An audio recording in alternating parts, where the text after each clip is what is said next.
Hey, salut tout le monde. Bon, j'avoue, j'ai négligé mes vidéos côté hardware parce qu'on sait, j'ai fait une couple de vidéos vous vous rappelez bien, sur les nouveaux processeurs Intel. Façon de parler, pour les processeurs desktop, c'était un refresh des Raptor Lake, mais les Meteor Lake allaient sortir sur les laptops.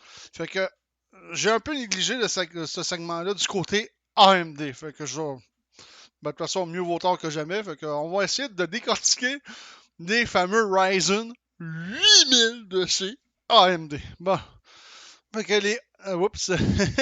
les APU et les APU AMD Ryzen 8000 Strix Point présentent 4 cœurs CPU Zen 5, 8 cœurs CPU Zen 5C, 16 cœurs GPU RDNA 3.5 et une mémoire cache de 16 MB. Wow, ouais, c'est du chinois un peu cette histoire-là. Par contre, on va voir si on ne pourra pas décortiquer un peu leur architecture hybride. Parce que c'est sûr qu'ils vont emboîter le pas, hein, vu qu'Intel l'a fait, AMD va suivre.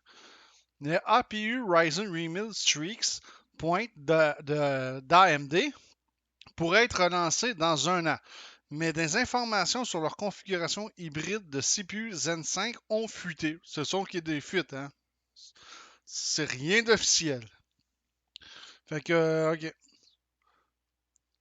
Fait que comme les APU Ryzen 8000 3X Point d'AMD sont équipés de 12 cœurs CPU Zen 5 hybride, 16 cœurs GPU RDNA 3.5 et un package monolithique. Bon, qu'est-ce que ça veut dire tout ça? Parce que ça doit être un peu du chinois quand même. Il faut dire qu'AMD, leur architecture est toujours un peu plus compliquée que chez Intel, par contre. Ça, faut lui donner ça, là.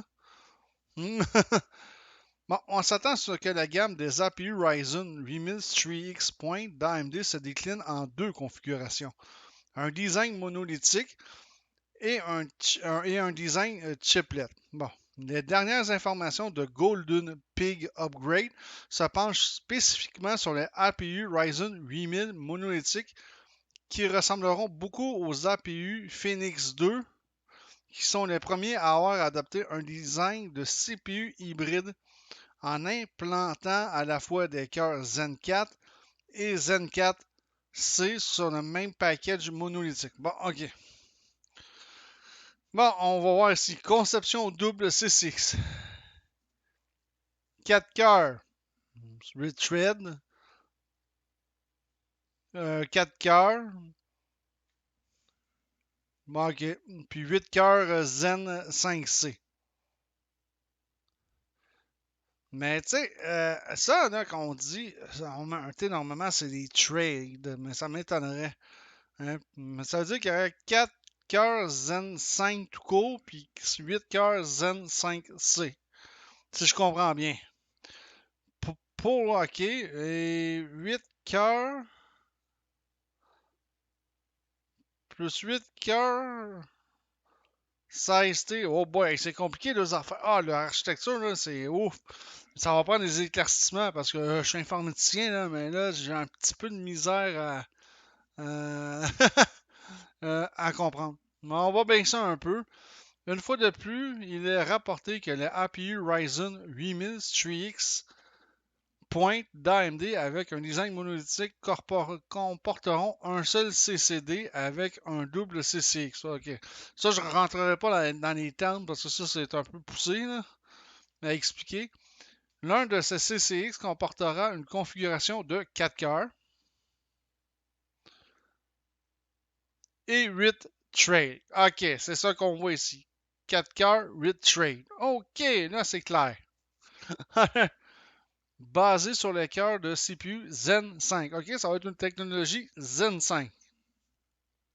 Tandis que l'autre configuration, tandis que l'autre comportera une configuration de 8 cœurs, 16 trades, basée sur les cœurs de CPU Zen 5C. Ça veut dire que, si je comprends bien, ça va être comme l'équivalent des e-core de chez Intel. Puis ça, c'est l'équivalent des P-Core de chez Intel. C'est ce que je comprends très bien.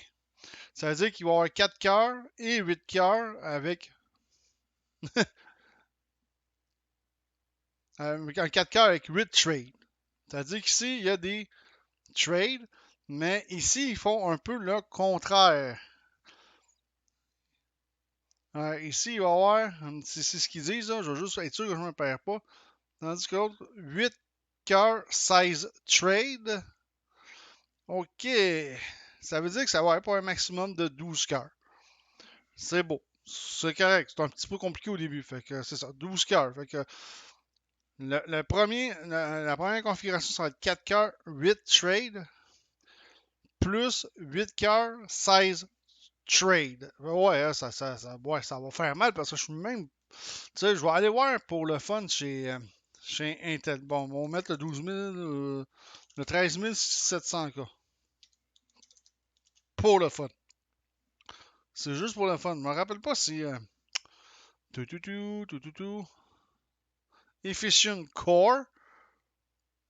Nombre de trades, 24. OK. Donc, eux autres, ils ont 24 trades, mais ça va être combiné. Ça va être combiné un petit peu ensemble, les 24 trades chez Intel. Ça veut dire que c'est peut-être 12 trades d'un bord, 12 trades de l'autre pour chez Intel. De toute façon, il ne faut pas s'inquiéter. Intel va répondre à AMD de ce côté-là, mais c'est pas clair. Moi, je pense que c'est en tout et partout pour tout le bordel du CPU. Ça veut dire qu'ici, on a beaucoup, beaucoup de.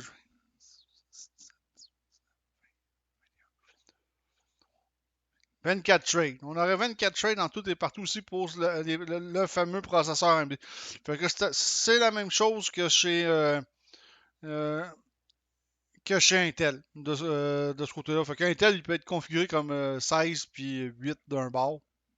Mais je sais pas, je me rappelle pas exactement comment ils sont configurés. Une fois de plus, il est rapporté que les APU Ryzen 8000 Strix d'AMD avec un design monolithique. Ok, ça je l'ai lu. Ok, excusez, ça je l'ai lu. On va baisser un peu. Je m'excuse parce que c'est tellement. Faut catcher assez vite de ce temps-ci. Basé sur les cœurs. Bon. Le CCX Zen 5 comportera un cache L3 complet de 16 MB. Wow! Tandis que le CCX Zen 5C, 5C comportera un cache L3 de 8 MB. Ben, je comprends pas trop parce que normalement, les P-Core, ben, les performance core, ils ont plus de cache en général. Là, ici, ça va être, on dirait le contraire. À moins que le Zen 5C, ça soit, que les cœurs fonctionnant en Zen 5C soient plus faibles que les cœurs qui fonctionnent en Z5. Ouais, je vois pas trop l'intérêt. Pour un total de 24 MB de cache L3 sur la puce. La vitesse de fréquence des deux CCX devrait rester les mêmes, mais les cœurs Zen C offriront une légère meilleure efficacité. Bon, quand ils disent une meilleure efficacité, c'est-tu par rapport à l'énergie ou par rapport à la performance? Tu sais, c'est ça qu'il faudrait peut-être qu'ils mettent parce que, OK. OK. 4 cœurs, 8 trades en Z5 classique. Ouais, on est conscient, c'est le Z5 qui existe présentement. 8 cœurs, 16 trades en Z5, dense. Ok, ça veut dire que ça, c'est plus performant d'après moi que ça. Bon, c'est ce qu'on en déduit, hein? On est d'accord, parce que c'est pas trop évident à comprendre. Puis c'est logique, parce que les P-Core de chez Intel, les Performance Core de chez Intel, sont beaucoup plus performants que les. Ben moi, les autres, je les appelle les Eco-Core, c'est les Efficient Core, qui sont les cœurs qui fonctionnent.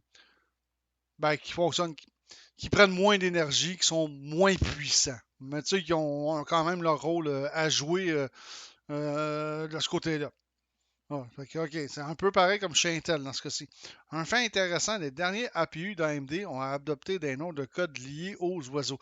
Les APU Phoenix étaient les premiers à utiliser un tel schéma de nommage et les APU Streaks ont suivi cette tendance.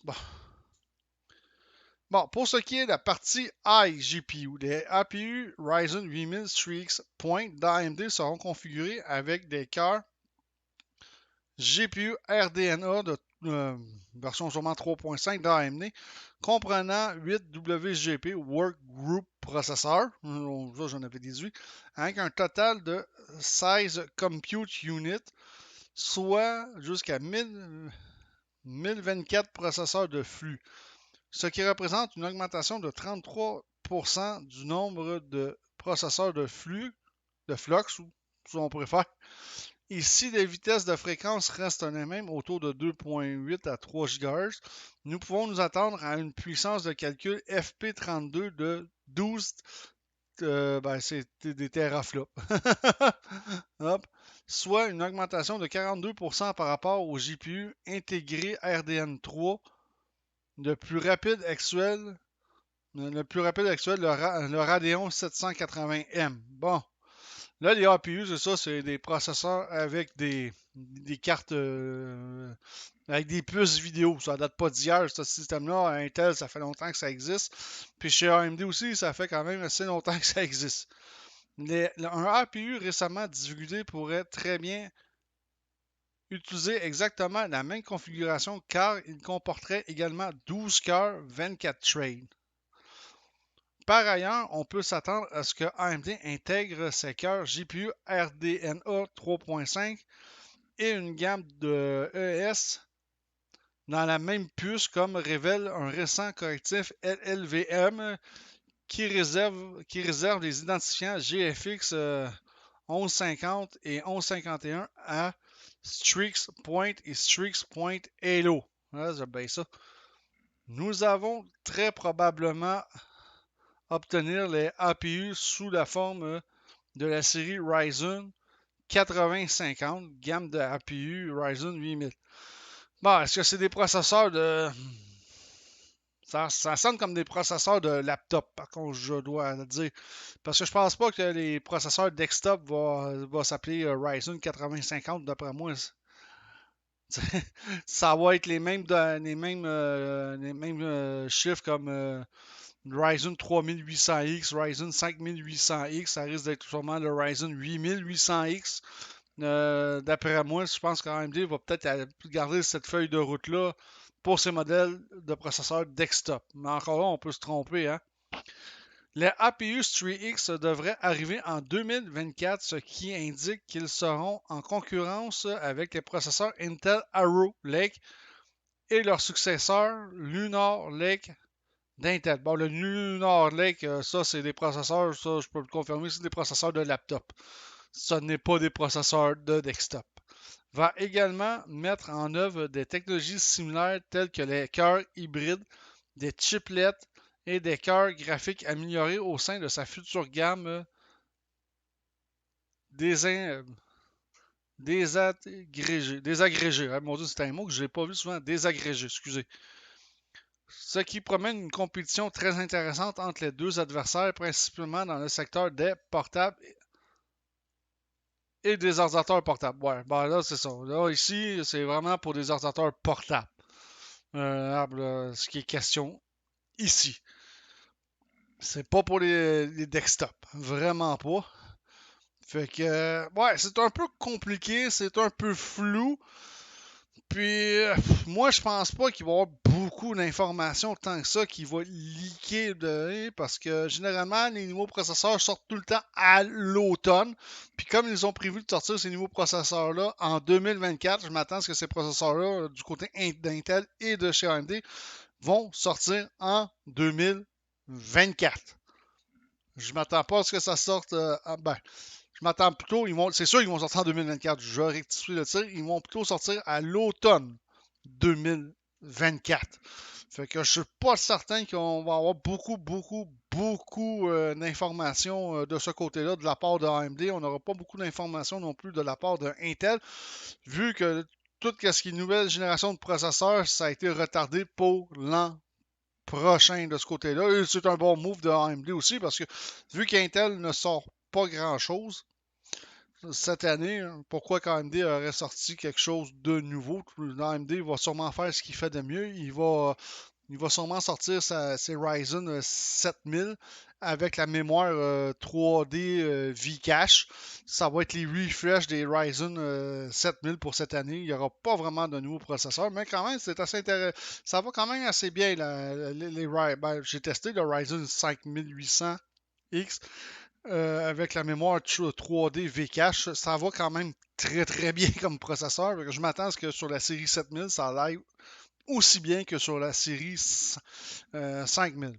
Fait que là-dessus, je vous dis ciao tout le monde, à la prochaine.